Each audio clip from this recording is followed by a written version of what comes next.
My daughter, Emily, urgently reached out to me, her voice trembling with worry. Through the grainy video feed, her distress was unmistakable.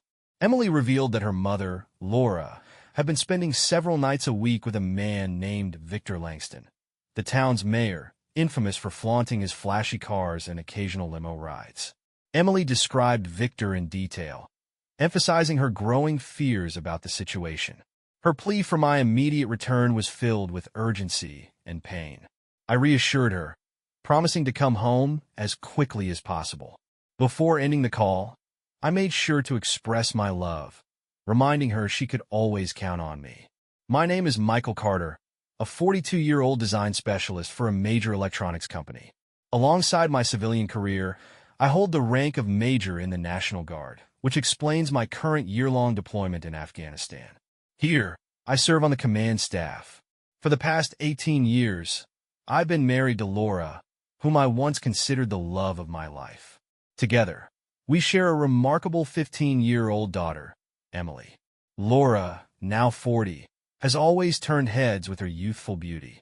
Even after giving birth to Emily, her figure only seemed to improve. Her dark brown hair cascades down to her shoulders, framing warm brown eyes that sparkled every time she smiled, something she did often. Our marriage had always felt solid, even during my deployments. Our time together was passionate and fulfilling, leaving no room for doubt about her faithfulness or mine. But now, I was left wondering where it all went wrong. After filing the necessary paperwork for a 30-day emergency leave, I boarded a series of flights that brought me home 26 hours later. On a chilly Friday evening, I found myself renting a car at the local airport. By 6:30 p.m., I parked discreetly half a block from my house. The mid-November air carried a somber chill, and the dim streetlights gave the neighborhood an eerie glow. The lights in the living room, kitchen, and upstairs bedroom were on. From my vantage point, I could see Laura moving around the house. She seemed to be getting ready for a night out. I quietly called Emily, and after a few rings, she answered in a hushed voice. I reassured her and asked if her mother was planning to go out.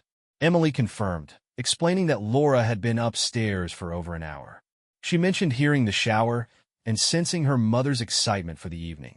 Emily, clearly heartbroken, asked why Laura was putting the family through this. I cautioned her not to jump to conclusions just yet, though my own suspicions were boiling over. When Emily asked about my next steps, I told her I planned to follow her mother and gather the facts before confronting her. Emily urged me to be cautious and asked if I wanted to change out of my military fatigues. I declined, deciding that my uniform was a fitting choice for this occasion. At 7 p.m., a sleek black Mercedes pulled into our driveway. A tall, well-dressed man, Victor Langston, stepped out and lingered by his car, chatting on his phone. A few moments later, the lights in the upstairs bedroom turned off, and Laura emerged onto the porch. She locked the door behind her and walked briskly toward Victor, her face lit up with a radiant smile. She looked stunning, but the sight of her glancing back at the house to ensure Emily wasn't watching shattered my heart. Laura leaned in and kissed Victor warmly before he opened the car door for her. That kiss, it was too natural, too practiced. I captured the moment on my phone, my hands steady despite the surge of anger coursing through me. As they drove away, I followed at a safe distance, the light traffic making it easy to tail them unnoticed. Their destination was the Crestwood Inn, a well-known hotel across town. They parked, exited the car, and walked into the building with their arms wrapped around each other. They didn't just look comfortable. They looked like a long-married couple enjoying a romantic evening together. Snapping another photo, I captured them entering the hotel, my suspicions now confirmed. This wasn't some fleeting fling. This was an affair deeply rooted in deceit. I sat in my car outside the hotel, seething yet resolved. The time for blind trust was over. Now it was time to act. Before stepping out of my car, I adjusted my camo hat and slipped on a pair of sunglasses, blending into the shadows while trailing them at a discreet distance. Inside the hotel lobby, I quickly scanned my surroundings. Though they had disappeared from view, I wasn't overly concerned. As a soldier, patience and strategy were ingrained in me, and I planned to use both now. As expected, I received the usual polite smiles and murmurs of "thank you for your service" from passersby. I nodded in acknowledgement while keeping my focus on the hotel's event board. One listing immediately caught my eye: the St. James Hospital Charity Ball, located on the third floor. Live orchestra music wafted down to the lobby, adding a touch of elegance to the bustling scene. While most guests opted for the elevator, I chose the stairs. Avoiding swift detection was a priority, and the climb offered a chance to work off the stiffness from my long flights. At the third floor, I followed the music to the ballroom entrance. From my vantage point just outside, I spotted Laura and Victor almost immediately. They mingled among friends and supporters, their demeanor effortlessly charming as they played the part of a happy couple. Laura glanced briefly in my direction, but her gaze didn't linger.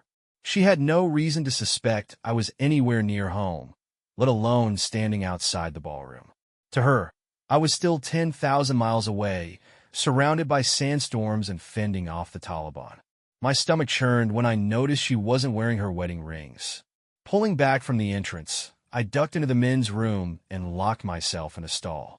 There, I allowed myself a few moments to process what I had seen. My mind swirled with disbelief and fury. For nearly 2 decades, I had believed my marriage to Laura was as unshakable as a fortress.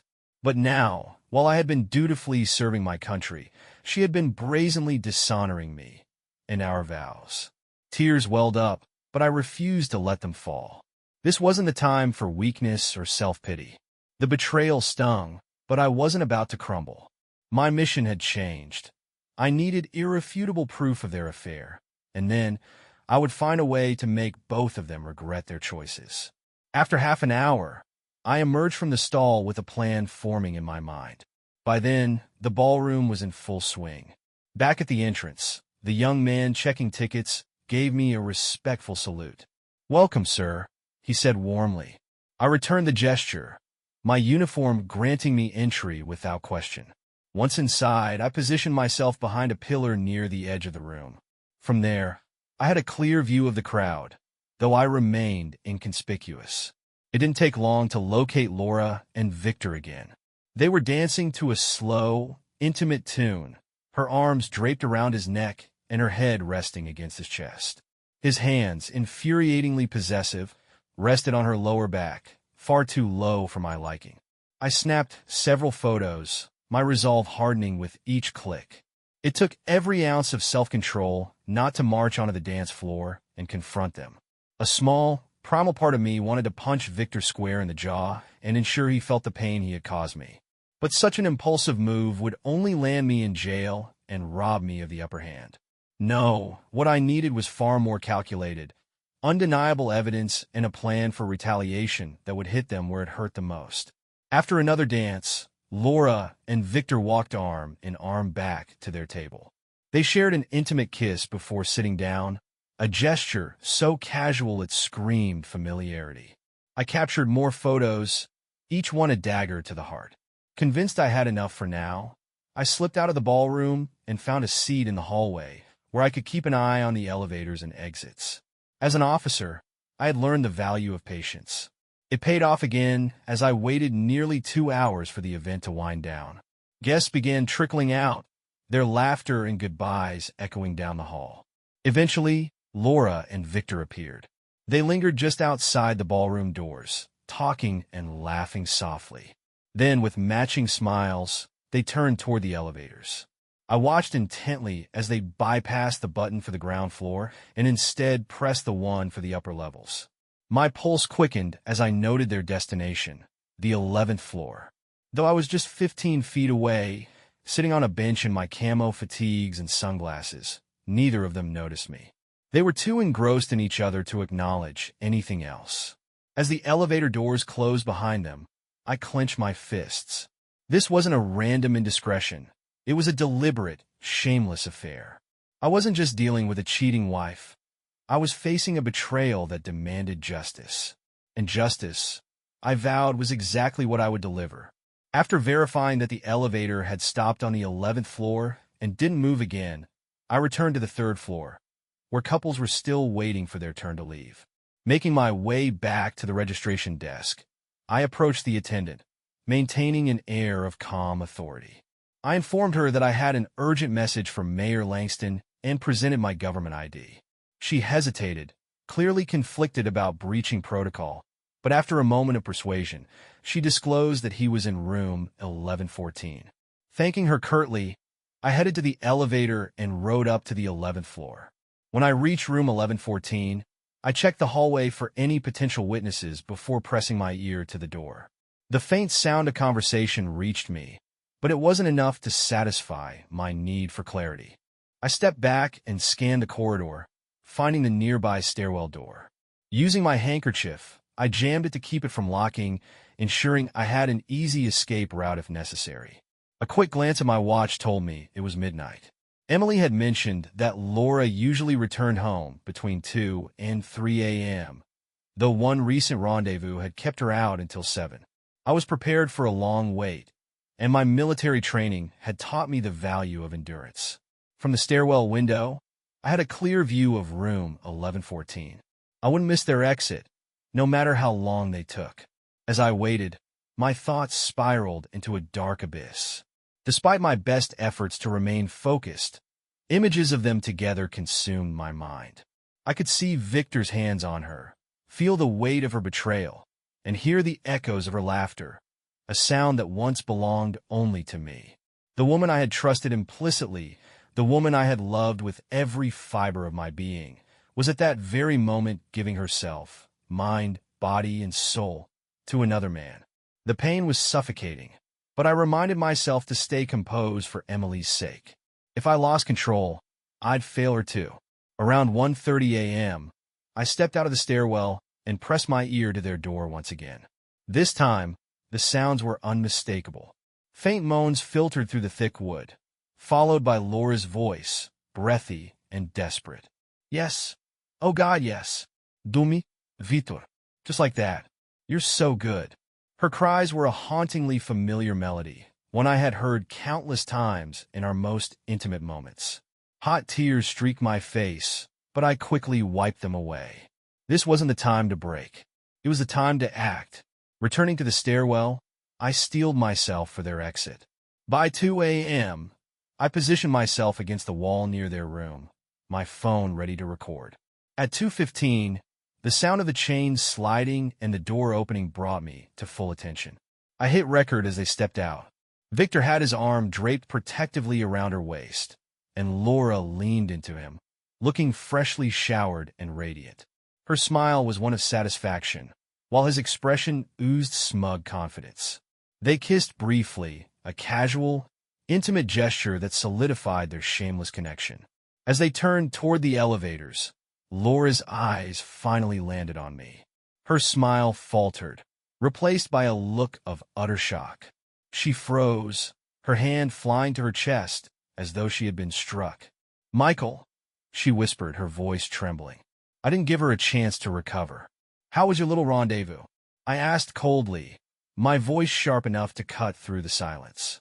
Her knees buckled, and she sank to the floor, tears streaming down her face. This wasn't supposed to happen," she stammered. "You weren't supposed to see this." Victor, clearly taken aback, tried to regain control of the situation. "Sir, this isn't what it looks like," he blurted, his tone unconvincing. "Laura was just helping me with my campaign." I let out a bitter laugh. "Campaign strategy? Is that what we're calling adultery these days? Tell me, Victor, does betraying a soldier and his family reflect your commitment to leadership?" Victor floundered, turning to Laura for support. "Tell him, Laura. Tell him it's not like that." But Laura didn't comply. Instead, she broke down further, her sobs echoing in the hallway. "I can't," she choked out, shaking her head. "I can't lie to him anymore." I took a step closer, my voice low and full of venom. "Don't bother explaining. I heard enough through the door. The kisses, the moans, the do me, Victor. It's all burned into my memory now." Turning my glare on Victor, I added, "Congratulations. She's yours now. But don't think for a second that you've won anything. Both of you are nothing but cowards. Even my daughter knows what's going on, and she's more honorable than the two of you combined." Victor stood frozen, his usual bravado nowhere to be found. Laura remained crumpled on the floor, sobbing uncontrollably. I took a deep breath, my tone icy as I delivered my final words. Laura, don't bother coming home tonight. Stay with him. You've already made your choice. As for me, I'll be with Emily, comforting her while you play house with your lover. On Monday, I'll file for divorce. After that, I'll make sure the entire town knows exactly what kind of man Victor Langston really is. With that, I turned on my heel and walked away, leaving them both in stunned silence. My mission was far from over, but for now, I had done enough. As I stepped into the elevator, leaving Laura and Victor behind, I couldn't shake the weight of their betrayal. Laura's tearful pleas for forgiveness had done little to sway me. She begged me not to tell Emily, but what she didn't know was that Emily already knew, and had been the one to alert me. I left her with a curt, final remark. "You made your bed, Laura. Now, lie in it." Her apologies echoed faintly behind me as the elevator doors closed. When I arrived home, Emily was waiting for me, her face a mixture of relief and worry. The moment she saw me, she ran into my arms, hugging me tightly. "Dad, I missed you so much," she whispered, her voice cracking with emotion. "I missed you too, kiddo," I said, holding her close. "It's good to be home." She pulled back, searching my face for answers. "Did you find Mom?" she asked hesitantly. I nodded. "I did. She was with him, just like you said." Emily's expression hardened. "I'm not surprised," she said, her voice tinged with bitterness. "She hasn't cared about us for months. She's been too busy with him." Her words stung, but I couldn't argue. "Emily, I know this is hard, but your mother is still your mother." "She doesn't love me," Emily said, tears welling in her eyes. "She doesn't care about us anymore." I pulled her into another hug, letting her cry against my chest. "We'll get through this," I promised her. "You and me, together." Eventually, I convinced her to go to bed, though her tears left an ache in my chest that wouldn't go away. After securing the house, including setting the door chains in case Laura decided to come back uninvited, I settled on the couch. I wasn't certain Laura and Victor had used any of our rooms for their escapades, but I couldn't shake the thought. Even the couch felt tainted by association, but it was the best option. Sleep came in brief, restless bursts, 45 minutes here, half an hour there, interrupted by the replay of Laura's betrayal in my mind. Morning arrived too soon. I woke first, made coffee, and prepared a simple breakfast of toast and scrambled eggs for Emily and me. We sat at the table, trying to keep the conversation light, but Laura's absence loomed over us. After breakfast, we cleaned up together, loading the dishes into the dishwasher. The phone rang suddenly, breaking the fragile peace. Emily and I exchanged wary glances before she answered. "Hello," she said, her tone guarded. It was Laura. I could tell from Emily's expression. "What do you want?" Emily asked, her voice cold. Laura's response was muffled, but Emily's skepticism was clear. "You're sorry now? What about the past 6 months? You've been too busy with Victor to care about us." She didn't hold back, venting her frustration and disappointment. "You didn't just hurt Dad, you hurt me too. Do you even realize that?" Laura's tearful pleas were audible, though I couldn't make out her exact words. Emily wasn't moved. "Don't try to protect Victor. I don't care about him or his reputation," she snapped. "You made your choices, Mom. Now you have to live with them." After ending the call, Emily turned to me, her anger giving way to tears. "She doesn't get it, Dad. She doesn't understand what she's done to us." I hugged her tightly, stroking her hair. "She'll understand soon enough," I said quietly. "The consequences are coming." The rest of the day passed quietly. Emily and I tried to distract ourselves, but the weight of Laura's betrayal was ever present. We talked about her future, and I encouraged her to stay in her current environment despite her fears about how her friends might react. "Real friends won't judge you for your mother's actions," I told her, though she seemed unconvinced. To ease her worries, I promised to call my mother and see if Emily could stay with her until my deployment ended. Later that afternoon, the phone rang again. This time, I answered. "Michael." Laura's voice came through, shaky and tearful. "Please give me a chance to explain." I didn't bother responding. Without a word, I handed the phone to Emily. "It's your mom," I said. "What do you want now?" Emily asked harshly. She kept the phone on speaker, so I could hear Laura's responses. Laura's voice was filled with desperation as she begged to speak to me, but Emily wouldn't relent. "Why, Mom? Why did you do this to us?" she demanded. "You betrayed our family. You betrayed Dad." Laura broke down, crying into the phone. "I didn't mean to hurt anyone," she sobbed.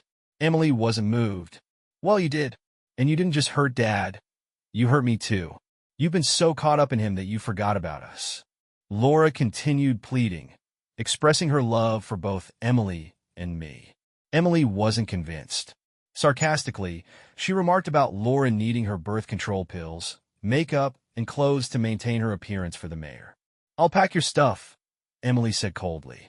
"It'll be on the curb. You can pick it up whenever." After hanging up, Emily burst into tears again. I held her, letting her cry until the storm passed. "You were tough on her, but she needed to hear it," I said softly. "We'll get through this, Emily. I promise." Once she had calmed down, I left her to start gathering Laura's belongings. Whatever came next, I was determined to protect Emily and ensure we moved forward together. I retreated to my office, determined to approach the situation with the precision and strategy honed through years of military training. This was no longer just an emotional betrayal. It was a battle, and I needed to plan every move with care. I listed the tasks ahead, most of which were straightforward: securing a divorce lawyer, canceling joint credit cards, obtaining separate accounts for Emily and me, and changing the beneficiaries on my life insurance and retirement plans to ensure Emily was the sole recipient. I also planned to transfer half of the funds from our joint accounts into new ones accessible only to us. Dealing with Victor Langston, however, was a different challenge altogether. His actions had gone beyond personal betrayal. They were an affront to my family and to every soldier deployed overseas. Exposing him for the coward and homewrecker he truly was became a priority. Later that evening, around 8 o'clock, the phone rang. Answering it, I identified myself as Michael Carter. The caller introduced himself as Ray Swanson, a city councilman and self-proclaimed friend of Victor. His tone was polite, but his choice of words immediately raised red flags. He referred to the situation as a little misunderstanding, minimizing the gravity of what had happened. Ray continued, suggesting that the events of the previous night were nothing more than an innocent late-night gathering between consenting adults who had overindulged in alcohol. His dismissive tone grated on me. "Mr. Swanson," I interrupted, "this wasn't some harmless mistake. Your mayor has been carrying on an affair with my wife for 6 months, while I've been deployed overseas. I caught them together last night." Ray attempted a conciliatory tone, acknowledging my frustration, but emphasizing the need for a resolution for everyone's benefit. His words only fueled my anger. "Everyone's benefit?" I snapped. "The only people I care about are my daughter and myself. I couldn't care less about anyone else's so-called concerns." He then shifted tactics, warning me about the mayor's influence in the community and the potential fallout of damaging his reputation. "Are you threatening me?" I asked coldly. "No, not a threat," Ray replied quickly. "Just pointing out the reality of the situation. I'd hate for you or your family to face any unnecessary difficulties." I leaned forward in my chair, my voice low but firm. "Listen carefully, Mr. Swanson. For the past 6 months, I've been dealing with the Taliban. I've faced real threats, real enemies, none of whom were as dishonorable as your mayor. Don't mistake me for someone who backs down easily. If Victor thought he could exploit a soldier's wife and walk away unscathed, he chose the wrong family to mess with." I went on to remind him of the extensive network of former military personnel in the area, people who would be just as disgusted by Victor's actions as I was. "We don't take kindly to cowards who prey on soldiers' families," I said. "If I were you, I'd start putting some distance between yourself and the mayor before this gets any uglier." Ray tried to pivot again, suggesting a financial settlement as a way to resolve things quietly. The suggestion was almost laughable. "Money," I said, my voice dripping with disdain. "Do you honestly think any amount of money could undo the pain this has caused my daughter and me?" "No, Mr. Swanson. The only resolution I'm interested in is Victor and Laura feeling the same level of pain they've inflicted on us." Before ending the call, I authorized Ray to deliver a clear message to Victor. The days of him hiding behind his position and reputation were over. If Victor wanted to salvage anything, he needed to publicly admit to the affair and resign as mayor. Nothing less will stop me from exposing him for who he really is, I said. Ray's stunned silence spoke volumes. You're serious, he said finally. Dead serious, I replied. Now, if you'll excuse me, I have to make dinner for my daughter. As I hung up, Emily walked in from the garage. Mom's stuff is out on the curb, she said matter-of-factly. Some guy in a black Mercedes picked it up. Hope it's the right person. Knowing Victor, I'm sure it was, I replied, shaking my head. Emily smirked, but her expression softened when she saw my weariness. The rest of the weekend passed quietly. Emily helped me with chores, and I continued refining my plan to expose Victor. On Monday morning, I reached out to John Foster, a local reporter and former sergeant in my National Guard company. We arranged to meet at Danny's for coffee. John greeted me warmly, but as our conversation turned serious, his expression shifted. I told him about the affair, emphasizing the betrayal that soldiers often face during deployments. I'm not asking for favors, John, I said, but people need to know the truth about Victor Langston. I refrained from naming Laura directly, asking John to obscure her identity for Emily's sake. When he asked about evidence, I showed him the photos and videos I had taken. John examined them, his unease evident. Michael, this is serious, he said. Accusations like this could lead to legal trouble. I understand, I replied. But this isn't just about me. It's about holding people like Victor accountable. John promised to consider how best to proceed, and we parted ways. As I returned home, I felt a sense of grim determination. Victor and Laura's actions had set this chain of events in motion, and I wouldn't stop until justice was served. I looked John in the eye and said firmly, this isn't just about me. It's about the principle, about soldiers like us who put everything on the line while people like Victor exploit their absence.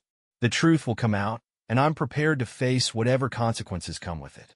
I explained how, during my deployment, Victor had taken advantage of Laura's loneliness and manipulated the situation. It's not just infidelity, I said. It's betrayal of trust at its core. John nodded gravely, understanding the weight of my words. After confirming that the affair had persisted throughout my deployment, I transferred the photos and videos to his phone. I'm trusting you to handle this responsibly, I added. Emily's already been through enough. John promised to look into the matter and proceed carefully. Before we parted, we reminisced about some of our fallen comrades from our company. It was a somber reminder of the sacrifices soldiers make, and why betrayal like this cuts so deeply. After a firm handshake, I left the cafe, ready to tackle the next phase of my plan. Back at home, I began researching divorce lawyers. After combing through reviews and references, I decided on R.J. Collins. I scheduled an appointment for that afternoon and was surprised to learn that R.J. stood for Revenge Joy, a no-nonsense woman in her 50s with a sharp mind and a reputation for being relentless. When I arrived at her office, she wasted no time. "How can I help you?" she asked, pen in hand. I explained the situation, warning her that this would not be an amicable divorce. "My wife has been having an affair with the mayor while I've been deployed overseas," I said bluntly. Her pen slipped from her hand at the mention of Victor Langston's name. "Wait, you're telling me it's that Mayor Langston?" she asked, incredulous. "Yes," I confirmed. Over the next half hour, I had detailed the events, from Emily's call to the evidence I'd collected. Joy listened attentively, pausing occasionally to ask questions or clarify details. When I mentioned Emily's feelings, she leaned forward. "How's your daughter handling this?" "She's angry and heartbroken," I admitted. "She doesn't want to stay with her mother, and honestly, I don't blame her." Joy nodded thoughtfully. "Given her age and preferences, we might be able to arrange for her to stay with someone else during your deployment. Have you considered having her stay with your mother?" "That's what I'm planning," I replied. "I'll contact my mom to finalize the arrangements." The discussion shifted to finances. I provided an overview of our assets, and Joy advised me to propose a division that prioritized Emily's needs. When I expressed my complete unwillingness to reconcile, Joy agreed to draft the divorce papers promptly. Over the following week, Laura tried contacting me multiple times, but I kept our conversations brief, promising to update her when necessary. By Friday, Joy informed me that the divorce papers were ready. "Where do you want her served?" she asked. "At the house," I replied. "Monday, 2 p.m., while Emily's at school." I called Laura and arranged the meeting, cutting her off when she tried to explain her actions. "You'll have your chance to talk on Monday," I said flatly. When Monday arrived, Laura showed up a few minutes early. Seeing her again brought a pang of emotion, but I quickly pushed it aside. Despite everything, she looked stunning, her beauty a cruel reminder of what had been lost. "Would you like coffee?" I asked politely. "No, just water," she said quietly, her voice shaky. She seemed nervous, sensing something was coming. We sat at the kitchen table, and I allowed her to speak. "Michael, I know I've hurt you," she began, tears welling in her eyes. "I need you to understand." Before she could continue, the doorbell rang. "That'll be for you," I said, standing to answer the door. A server handed me the divorce papers, which I placed in front of her. "Laura, this is where we are now." Her face turned pale as she stared at the papers. "I never wanted this," she said softly. "Neither did I," I replied. "But I also didn't want my wife cheating on me with the mayor while I was serving overseas." Laura pleaded with me to hear her out, and I reluctantly agreed. She recounted how her involvement with Victor began during his campaign. Feeling lonely and depressed, she claimed she found comfort in his company. She explained how he encouraged her to leave her wedding rings at home to avoid gossip and suggested using her maiden name at events. "I didn't think much of it at the time," she admitted, "but now I see it was a mistake." Her story unfolded in detail: the close dances, the late-night conversations, and eventually the affair. She justified her actions as a response to loneliness, but her words felt hollow. "You knew where I was, Laura," I said sharply. "You knew why I wasn't here." Tears streamed down her face as she confessed to the affair's progression. She recounted how Victor had promised to only see her as a friend after their initial tryst, but had manipulated her into continuing the relationship. She even admitted to fabricating a story about being separated from me to appease the social circles she had entangled herself in. "I regret everything," she said, her voice barely audible. "I know I've destroyed us, and I'll never forgive myself." Her regret, while genuine, did little to soften the pain. "You didn't just hurt me," I said, my voice cold. "You betrayed our family, Laura. You betrayed Emily." By the time she left, I felt no closer to closure. The papers had been served, but the wound she inflicted would take much longer to heal. Laura lingered at the door, clutching the manila envelope containing the divorce papers. Her face was pale, tears streaming down her cheeks as she turned to face me. "Michael," she whispered, her voice cracking, "is it really over?" I met her gaze with a hardened expression. "Yes," I said simply. "It's over. Whatever love you claimed to have for me wasn't enough to stop you from throwing away what we built together." "But I still love you," she pleaded. "No, Laura," y replica firmly. "You don't love me. You love the life we had, the stability, the comfort. But you discarded it for him." Her sobs grew louder, and she sank into the nearest chair. I took a deep breath, struggling to keep my emotions in check. "Emily will be staying with my mother until my deployment ends," I added.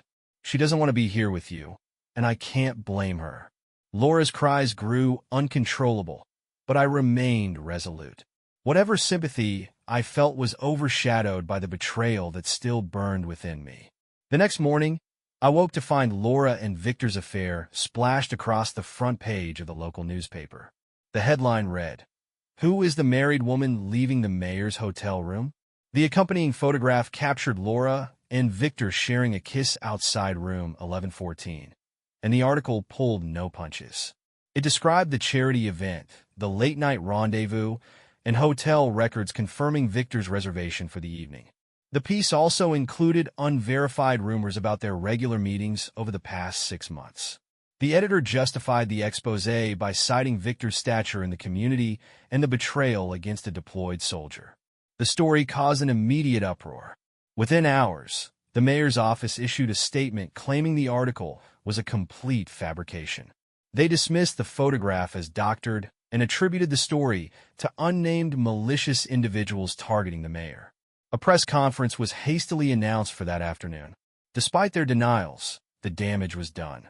Too many people had seen Laura and Victor together, their public displays of affection leaving little doubt about the nature of their relationship. Anonymous tips flooded the newspaper, with multiple witnesses confirming the affair. Outrage grew as people learned that Laura's husband was deployed in Afghanistan during the tryst. At the press conference, Victor appeared visibly shaken. His usual confidence had evaporated, leaving a man desperate to salvage his reputation. Flanked by a reduced staff, he vehemently denied the accusations. "This is an outrageous attack on my character," he proclaimed, his voice trembling. "I am appalled at being accused of such an unthinkable act. This woman is merely an acquaintance." As Victor continued his denials, Laura suddenly emerged from the crowd. Pushing through reporters and onlookers, she approached the microphone. "My name is Laura Carter," she began, her voice wavering. "I am the wife of Army Major Michael Carter, and for the past 6 months, I have been having an affair with Mayor Victor Langston." Gasps rippled through the crowd. Victor tried to wave her off, shouting, "She's lying. I don't even know her." Laura turned to him, her face a mixture of shame and defiance. "You pursued me," she said tearfully. "You knew I was married. You knew my husband was overseas, risking his life. And yet, you didn't care." Facing the cameras, she apologized to me and Emily, her voice breaking with every word. "Michael, I'm so sorry. I don't deserve your forgiveness, but I needed to tell the truth." With that, she walked away, leaving Victor alone to face a barrage of questions. He stormed off, retreating into City Hall as the cameras rolled. The fallout was swift. By the next day, the city council president announced Victor's resignation, stating that the council would oversee governance until a new mayor could be elected. The news should have brought me satisfaction, but all I felt was a hollow emptiness. The betrayal had gutted me, leaving a void that no amount of justice could fill. That afternoon, John Foster called with an update. "Victor's gone," he said. "He packed up and left town. No forwarding address, no goodbye. And Laura didn't go with him." His words lingered in my mind as I spent the rest of my leave focusing on Emily. We cherished every moment together, but the shadow of Laura's betrayal loomed large. In the final week, I allowed Laura to move back into the house temporarily. Emily and I traveled to my mother's home, where I enrolled her in a new school. Before leaving, I promised her I'd return as soon as my deployment ended. The following week, I boarded a plane back to Afghanistan, carrying a mixture of grief and rage. The betrayal I had endured fueled a burning anger that I intended to channel into the mission ahead. As for Laura, she moved in with Victor a few weeks later, but their relationship didn't last. Both of them disappeared from the town's collective memory, their scandal overshadowed by new stories and fresh gossip. When I returned home months later, my life had changed irrevocably. A roadside ambush had cost me my leg, and the road to recovery was long and arduous. Emily became my rock, helping me rebuild my life piece by piece. I eventually resumed my career as a design specialist, finding solace in work and my unshakable bond with my daughter. Though the pain of betrayal never fully faded, I found strength in my resilience and the love of the one person who never wavered, my daughter, Emily. Together, we moved forward, proving that even in the face of unimaginable hurt, there is always a way to heal.